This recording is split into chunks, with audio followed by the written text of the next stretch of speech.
சென்னையில் காங்கிரஸ் கட்சியின் மாநில தலைவர் செல்வ பெருந்தகை தலைமையில் நடைபெற்ற கூட்டத்தில் மிக முக்கியமான ஒரு தீர்மானம் நிறைவேற்றப்பட்டிருக்கிறது. இன்று காலையில் அகில இந்திய காங்கிரஸ் கமிட்டியின் பொதுச் செயலாளர் கே.சி. வேணுகோபால் சென்னை வருகை புரிந்ததிலிருந்து திமுக காங்கிரஸ் கூட்டணி தொடருமா விலகுமா என்ற கேள்வி எழுந்து வந்த சூழ்நிலையில் இன்று அதற்கு முற்றுப்புள்ளி வைக்கப்பட்டிருக்கிறது. இன்று முகப்பேரில் நடைபெற்ற பாத யாத்திரைக்கு பின்னர் பேட்டியளித்த கே.சி.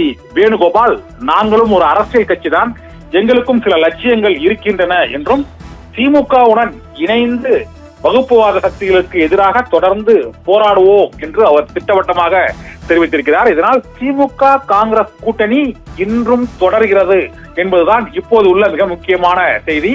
கூட்டணி ஆட்சி குறித்து தெளிவான தீர்க்கமான பேச்சுவார்த்தை தேவை என்றும் தனிநபர்கள் தெரிவிக்கும் கருத்தை மையமாக வைத்து ஒரு கட்சியின் லட்சியத்தை மற்றும் கொள்கையை இலக்கை நிர்ணயிக்க முடியாது என்றும் பேச்சுவார்த்தைக்கு திமுக எப்போது அழைக்கும் என்று தாங்கள் காத்து கொண்டு இருக்கிறோம் என்றும் அகில இந்திய காங்கிரஸ் கமிட்டியின் பொதுச் செயலாளர் கே.சி. வேணுகோபால், கிரீஷ் சோடங்கர் மற்றும் நிவேதிதா ஆல்வா உள்ளிட்ட அந்த கட்சியின் சூரஜ் ஹெக்டே உள்ளிட்ட அந்த கட்சியின் முக்கிய அந்த தொகுதி பங்கீட்டு குழுவின் முன்னிலையில் அளித்த பேட்டியில் அவர் தெரிவித்திருக்கிறார்.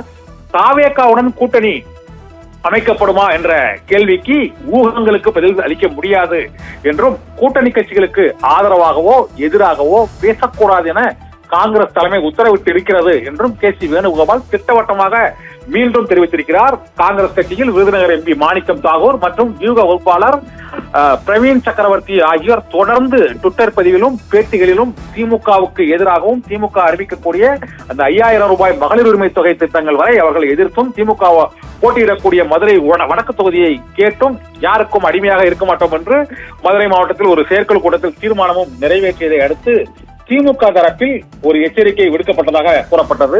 இதில் சர்ச்சைக்குரிய நபர்கள் மீது உரிய நடவடிக்கை எடுக்கவில்லை என்றால் கூட்டணிக்கு காங்கிரஸையே அழைப்பதா வேண்டாமா என்பது குறித்து பின்னர் முடிவு செய்யப்படும் என்று அவர்கள் அதை அதிகாரபூர்வமாக தெரிவிக்காமல் காங்கிரஸ் தலைமைக்கு தெரிவித்து விட்டதாகவும் கூறப்படுகிறது. அதை ஒட்டிதான் இன்று காலையில் இருந்து சர்ச்சைக்குரிய கருத்துக்களையே பதிவிட்டு வந்த மாணிக்கம் தாகூர் என்று அண்ணன் தம்பி சண்டைதான் காங்கிரஸில் ஏற்பட்டிருக்கிறது என்றும் அதில் பிரச்சனைக்கு தீர்வு ஏற்பட்டுவிடும் என்றும் கட்சியை வளர்ப்பதில் நாங்கள் ஒன்றுபட்டு இருப்போம் என்றும் மாணிக்கம் தாகூர் கூறினார். அதைத் தொடர்ந்து இன்று கே.சி. வேணுகோபாலின் வருகை மிகுந்த முக்கியத்துவம் வாய்ந்ததாக கருதப்பட்டது. கிரீஷ் சோடங்கரின் வருகை அவருடைய பேட்டி சர்ச்சையை தொடர்ந்து ஏற்படுத்தி வரக்கூடிய நிலையில் கே.சி. வேணுகோபாலின் இந்த பேட்டியின் மூலமாக திமுக காங்கிரஸ் கூட்டணியில் மீண்டும் ஒரு நம்பிக்கை முகிழ்த்திருக்கிறது.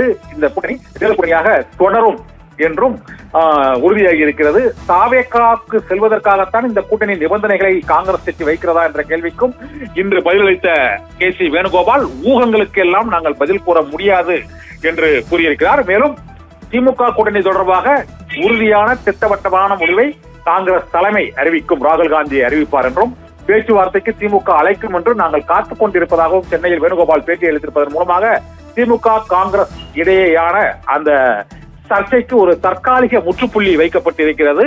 எப்போது பேச்சுவார்த்தை தொடங்கும், எப்போது தொகுதி பங்கீடு முடிவு செய்யப்படும், கூட்டணி ஆட்சி தொடர்பான கோரிக்கையை வலியுறுத்த மாட்டோம் என்ற துணியில் தான் இன்று கே.சி.